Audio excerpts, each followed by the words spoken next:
Okay, Peter, so great to have you. Pleased to be here. We know this isn't an easy time, an easy place for you to be, but you made it.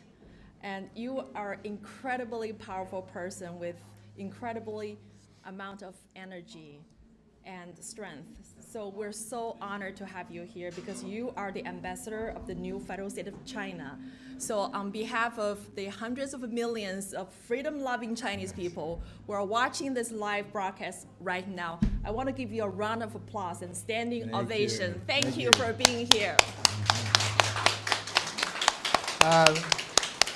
Thank you just so much. And this is a great second anniversary of the new federal state of China, and I couldn't be more glad to be here. And I hope people understand that yesterday, about this time, I was in a jail cell with leg irons and handcuffs on for standing up for an important constitutional principle in this country.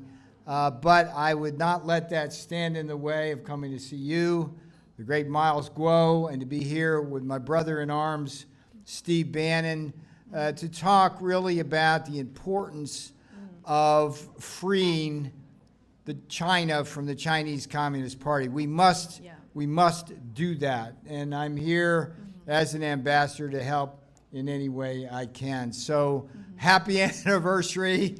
Happy anniversary. There's going to be many more.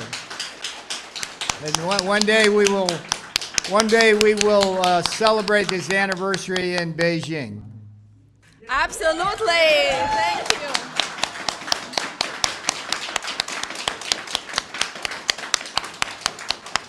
Absolutely. So June 4th is our Independence Day, and we declared independence from the slavery of the Chinese Communist Party. And Peter, you're often ahead of our time. And for example, back in 2011, you wrote a book called Death by China. And you are among the first to sound the alarm of the threat of the Chinese Communist Party to the US economy, particularly the manufacturing sector. Yes. And today, the global pandemic has pretty much crippled the world economy and supply chain. So my question to you is that how many people have come to realize that this economical crisis is not a regular recession, because the Chinese Communist Party has played a big part of it. I just came back from the Ukrainian border, and I saw the gas prices, the food prices, and we know that the inflation has hit 40-year high in the history of 8.5%, and gas prices jumped like 48% year over year. So what is your outlook of the US economy and its independence on the Chinese Communist Party's economy, and how does China's COVID-0 policy affect the world supply chain? Yes. Let me take you back to May of 2020 when I was still in the White House serving under President Trump. And I wrote a memo to the President and the Chief of Staff which basically said that if we did not handle the pandemic from China correctly, we would have a phenomenon known as stagflation. Now, what is stagflation? Stagflation is a rare event. It's the combination of inflation and recession at the same time. Usually you don't see those together. If you have a recession, that usually keeps inflation down. If you have inflation, that usually contracts the economy. So it takes a very special set of circumstances, which you have alluded to in your question. And the last time we saw this was in the 1970s. And the teaching point here for everybody to understand what's going on is that generally the economists, whether they're in the communist China or in America, which up to yesterday I thought was free America, but I have some views on that, live in what we call a Keynesian world. John Maynard Keynes, a famous economist who got us out of the Great Depression. The thinking of Keynesian economics is that whenever you have a recession, you can simply stimulate your way out. Yeah. Exactly. And if you have inflation, you can contract the economy and pull it down, right? But as I told you about stagflation, what a Keynesian solution doesn't work. If you try to stimulate the economy out of a recession, that creates more inflation, so that doesn't work. If you try to control inflation by slowing things down, you just worsen the recession. Yeah. That's the problem with traditional thinking here now. What we have instead, and this was the genius of Donald Trump, what we have instead is to recognize that structural problems drive stagflation. Structural problems are the impediments to growth. So in 2016, when I was on the campaign trail with President Trump, we had this mantra of structural changes. It was tax cuts, deregulation, it was strategic energy dominance with oil and cheap gasoline, and then most of all it was fair trade. And we were very successful with those kind of structural changes. The first thing Joe Biden did when he came into office, he undid every one of those. So right off the bat, you know that things are going to be worse. They're going to slow down. Now, that's just the foundation for what I'm going to tell you now. Now, the root of all this evil right now came from Wuhan, CCP China, virus. the CCP virus. Yeah. The Wuhan Institute of Technology. It's what they call a P4 bioweapons lab. Yeah. They used a technology that was given to them by one of the most evil people, I think, on the planet this side of the Communist Chinese, which is Anthony Fauci, here in America. They gave him this Frankenstein technology called gain of function. What it means is that the bat lady in China at the Wuhan lab could go to a bat cave 1,000 miles away, bring back viruses and store them in Wuhan. These viruses were harmless to humans. And then they used the Fauci technology, the gain of function, to go in and weaponize those viruses. Yeah. This was what was going on in Wuhan. I said it from day one. Miles Guo, right there, said it from day one. Steve Bannon actually named a show called War Room Pandemic 3 months before the World Health Organization called a pandemic, okay? Here's the thing. That weaponized virus was unleashed on the world, and it has completely changed the world. Effectively, the Chinese communists, first thing they did, you know what the first thing they did? Huh? Little quiz for you out there. What's the first thing they did? They used that virus to take down Hong Kong. Yeah. Because what they did was they locked up all the heroes who were out in the streets protesting. They were able to finally get them locked up under the guise of the pandemic, and before you know it, Hong Kong was gone. And that's the way the Chinese Communist Party rolls. They're jackboots and thugs. But what's been happening as a result of the virus is it's been causing severe disruptions in what's called our supply chains. Yeah. When products get made in a global economy, parts come from all over the world. And when you start interrupting those flows, production becomes less efficient, more expensive, more unstable, more erratic. And that is the first layer of the problem we're facing, and it's pure Chinese Communist Party inflicted. And I'll tell you just aside, before I continue the stagflation story, one of the things that I think should be really frightening to the world is this total lockdown policy of the Chinese Communist Party, where they're welding people into the doors. Folks here listening in communist China right now, you are prisoners. You know you are prisoners. It's tremendous human rights violations. But when I look at that, I say to myself, what do they know about that virus that we don't? because they haven't revealed any of that. I tried when I was in the Trump White House to get the original genome of the virus. So that is troublesome. Now, what's happened as the CCP virus has interrupted the supply chains around the world, other countries around the world, instead of maintaining their free status, adopted the authoritarian model of the Chinese to crack down on the pandemic. They used the same CCP tactics, Australia, Canada, here in the United States. And one of the things that was done here in the United States was this vax mandate policy. Terrible policy. Just as a practical matter, if you're going to enforce vaccination mandates on truckers, on warehouse workers, on other people in factories, there's going to be a significant percentage who won't comply and they lose their jobs. What does that do? Labor shortages, stagflation.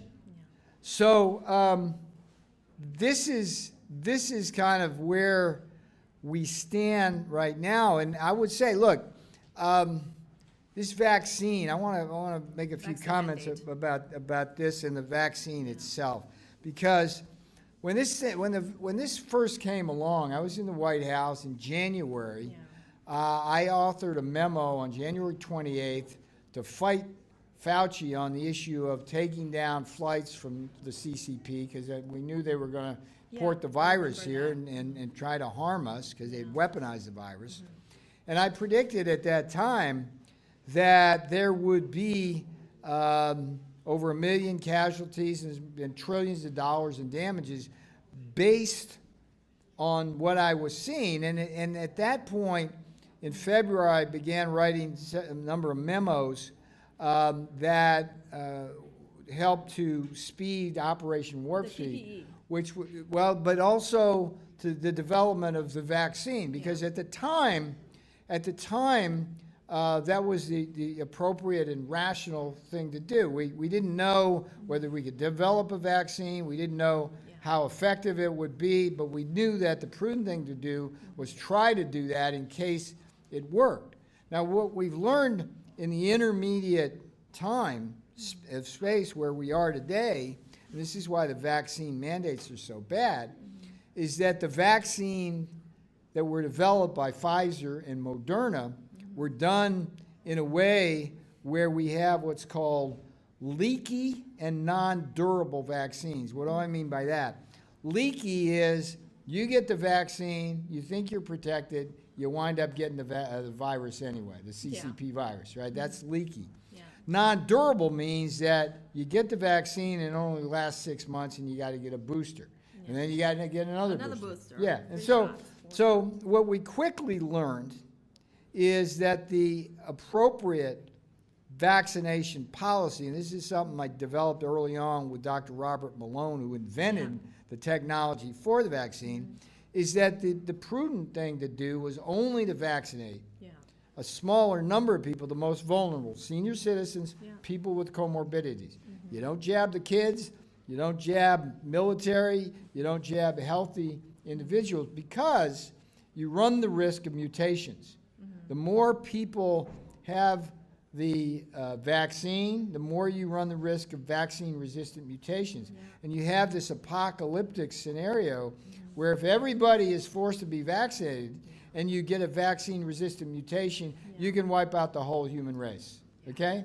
So the insanity of that all, remember, it all started with the CCP virus in Wuhan attacking us. And so Biden here in America responded with these policies, which have essentially created this crisis. The only way out is going to be structural solutions, and what the Chinese Communist Party is doing with its own radical, authoritarian, fascist lockdown policy is both bad science, bad politics, and bad for the economy. You know, it's interesting you talk about the vaccine mandate. And you know, Miles Guo is not only the leader and founder of the new federal state of China, but also he's the designer of the G fashion. Look at how many people are wearing the T-shirt showing that unvaccinated. It has been part of the G fashion brand that everybody is wearing this T-shirt to make a strong statement about the biggest truth that was first revealed by Mr. Miles Guo. Yes. Yeah. And So I'm look looking at that. I'm looking at all Look at these- that. Yeah. these young, Yeah. healthy Yes. people. Yeah, Is there a G reason fashion. why they could Yeah. would have to get jabbed? Yeah. I mean, the whole solution there is what's called herd immunity, which is Yeah. to say that people will, in the natural course now, it's gotten horses out of the barn, as we say in America. People are going to get it, and they'll develop natural antibodies, and the more it happens, the better. You only protect your senior citizen. Miles, I mean, it's just, and sometimes it's really scary to talk to Miles because he's so right all the time. It's like, I'm sitting around the table with Bannon and Miles, and it's like, this is very, very early on, and Miles goes, yeah, this is exactly what's going to happen. Guess what? It's exactly what happened. So, yeah, listen to Miles Guo is the, takes the lesson there. Peter, you have two important roles, okay? The number one is that you're an American economist, and you want to champion for the best policy that serves the best interest of the American people and the American economy. And you also have an important role. You're the ambassador of the new federal state of China. So my question to you is that how do you make the connection between these two roles? And does the best policy that serves the interest of American economy is also beneficial to taking down the Chinese Communist Party? Yeah. See, this is a really easy answer, and I actually wrote it years ago in my Death by China book. Yeah. You know, if I had to write that book today, by the way, Miles, I would have called it Death by CCP. You know what I'm saying?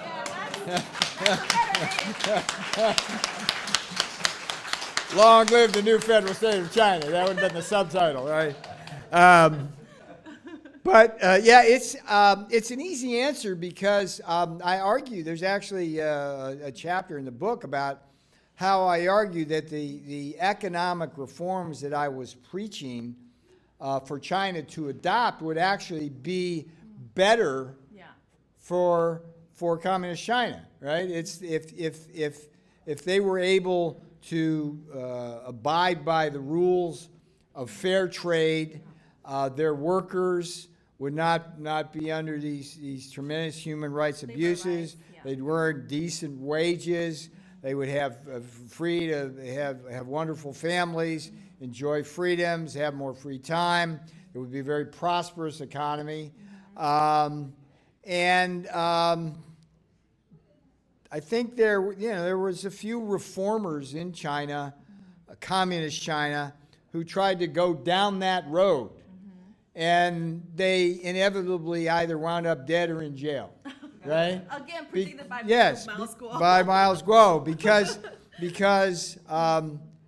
the Communist Chinese Party simply doesn't trust anything but their authoritarian market. You know, this whole thing about how look, folks, particularly in Communist China, listening to this, I mean, the mindset of your leaders, I go back to the days of Mao, and you and I had a very heartfelt discussion before this offline about how your parents, when you were a young child, were victims of Mao's Cultural Revolution, and you were forced to go and raise pigs on the farm and you know, all of that. But there was a policy under Mao. You'll get it. You'll give me the exact terminology, but it was something like the Four Sparrows program, or something that is related to what Mao tried to do in this kind of command and control fashion, was kill all the pests.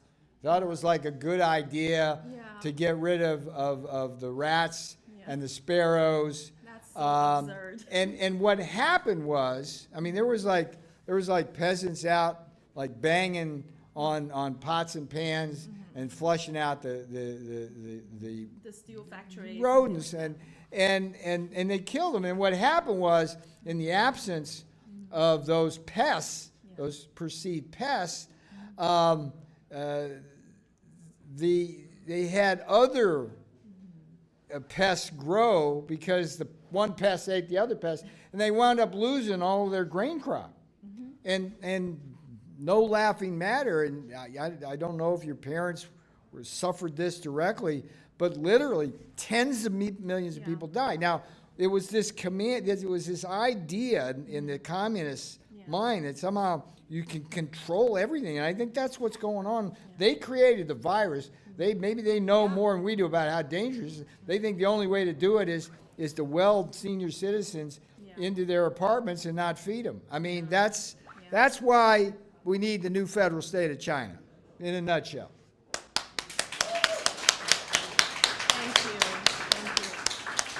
So, Peter, there have been a lot of theories about economical decoupling from the communist China. Yes. What is your theory about economical decoupling, and how will it affect our mission of taking down the Chinese Communist Party from the American economical standpoint?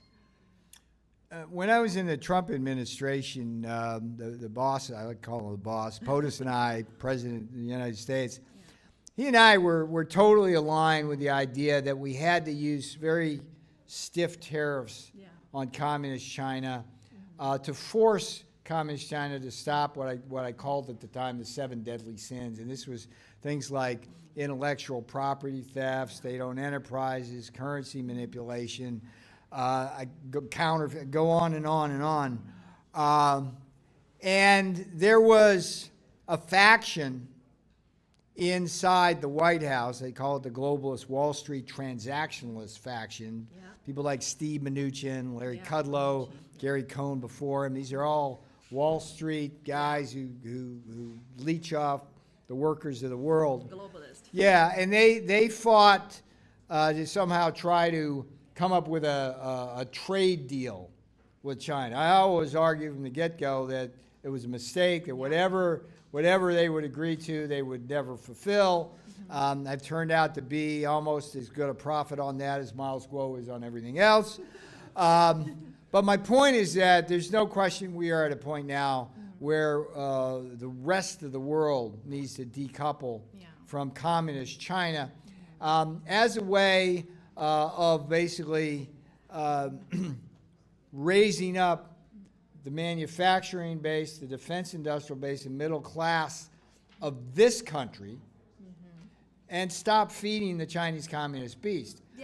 One of the equations you have to understand, and this was frightening when I looked at these numbers, the trade deficit that American consumers run with the Chinese Communist Party is almost exactly equal to what? Their military budget.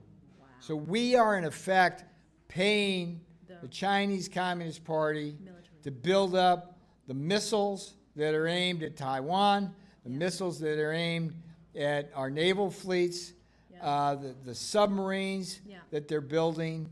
And Stalin, the Russian leader in World War II, the one, again, history is always a guide and can also be frightening. The gulags in communist China, true story, were built using the plans that Stalin and the Russians, the Soviet Union, gave to the communist Chinese. And we have to break the communist Chinese economy, not to hurt the good people of China, but to liberate them. To liberate them, because otherwise we are going to continue this status quo of communist China building up wealth at the expense of the rest of the world, squandering wealth because of their evil system. And there's a collapse coming there, mind you. There is a collapse coming there. But between now and that collapse, there's just so much damage that the CCP is doing to the people of China as well as the rest of the world. absolutely. And another thing that I like to say is that the sooner the new federal state of China can be officially recognized as independent sovereignty, the more lives will be saved in China, because every day there are people perishing during the Shanghai lockdown, and people are suffering, and there will be famine, Yes. hunger. Yes. So as the ambassador of the new federal state of China, how do you go about helping more people, government, or international community to officially and publicly recognize the new federal state of China?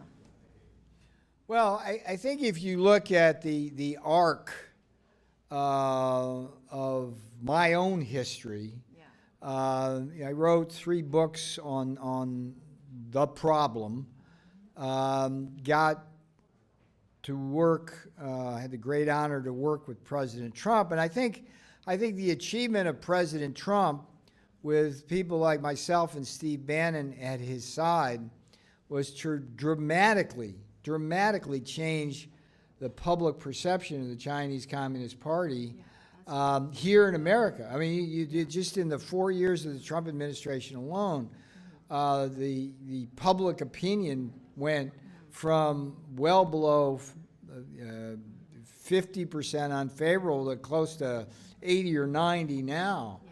And to me, I mean, it's always sunlight's the best disinfectant. And what Miles Guo, what Steve Bannon does, what you do, what efforts like this does is we shine that sunlight on the fungus that is the Chinese Communist Party, and we are trying to disinfect them. So I just think we just have to keep doing what we're doing. You know, the one that got away from me in the White House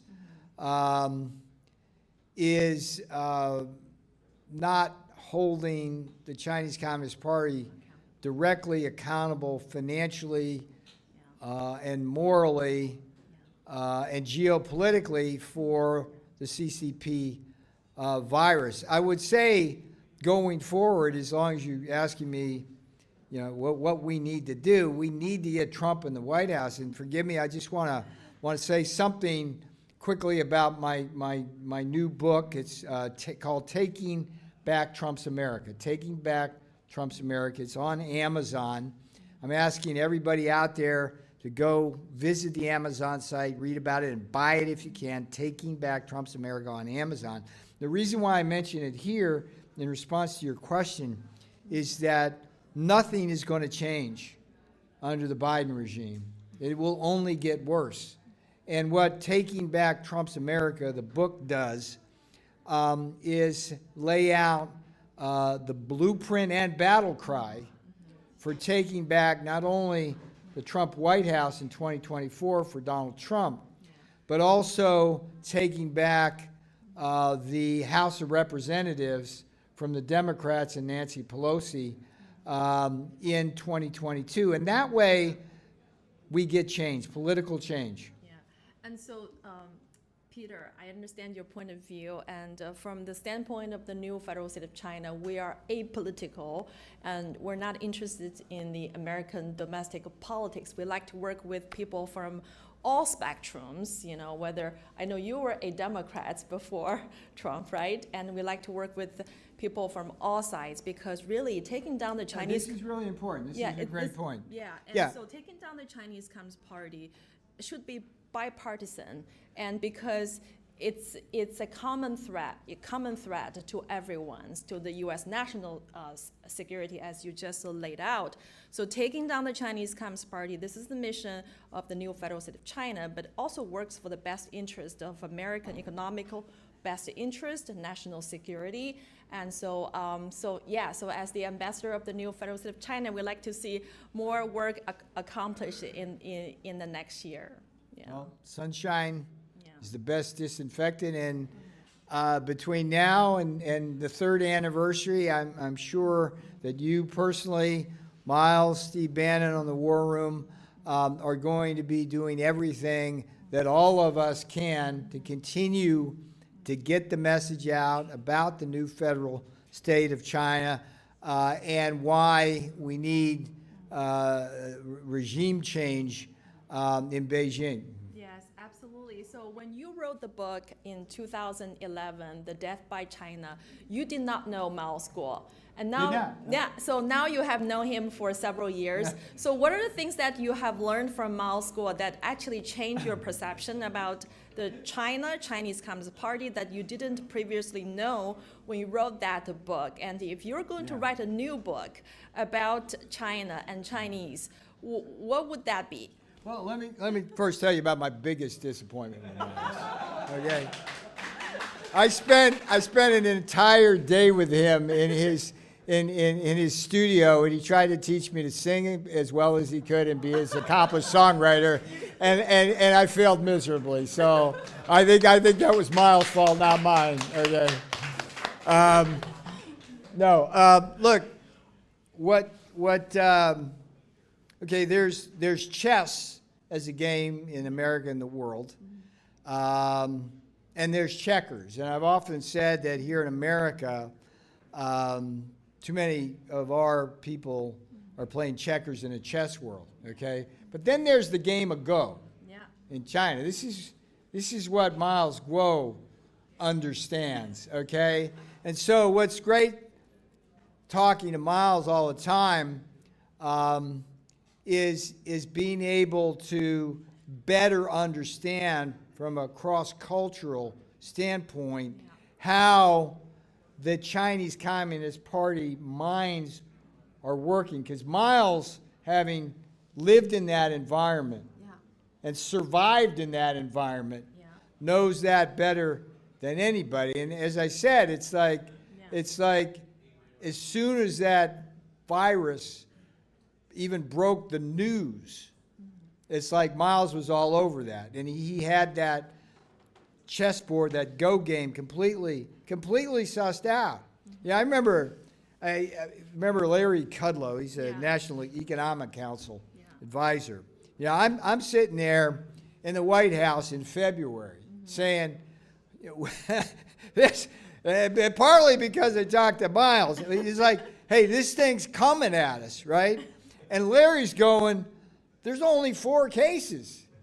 And I'm going, dude, don't you understand logarithms and geometric progression? 4 today, 8 tomorrow, 16 today. Yeah, pretty soon you got a pandemic, dude.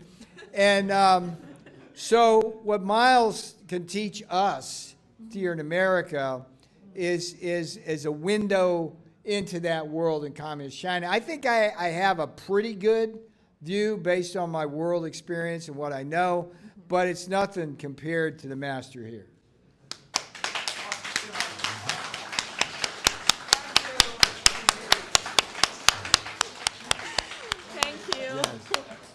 Peter, one last question. Sure. I know we're running out of time. Yeah. The first time I met you is that in Washington, D.C. at the Lincoln Memorial, you were jogging under the hot sun. Very slowly, and but now I'm meeting you again, and you look at least 20 years younger. What's your secret of keeping young? I looked like an old man yesterday. They put me in leg irons, and I took them off, and it felt good to be free again. Brought me right back to life. Yeah. Wow. But thank you. Yeah, no, I tell you, 4 years in the White House, the dog years. It takes a bit of its toll, but on the outside now. And maybe it's because I'm the ambassador to the new federal state of China. Who knows? It's like the final year. Yeah. So, Peter, okay. Thank you so much. It's a great honor and privilege to have you here, especially today. Yes. And I think that there are hundreds of millions of Chinese people are watching this live broadcast. You are our ambassador, and we wish you all of the best. Thank you so much. Thank you, Mr. Miles Guo. Thank you, Nicole. Keep fighting. Take down the CCP. This is it. Sir, after That's today, amazing. I need a girlfriend. I want a younger than more 20 years. How can help you? Yeah. Thank you, sir. Very All honored. right. Thank you. Take care, Thank people. you. Bye-bye. Thank you.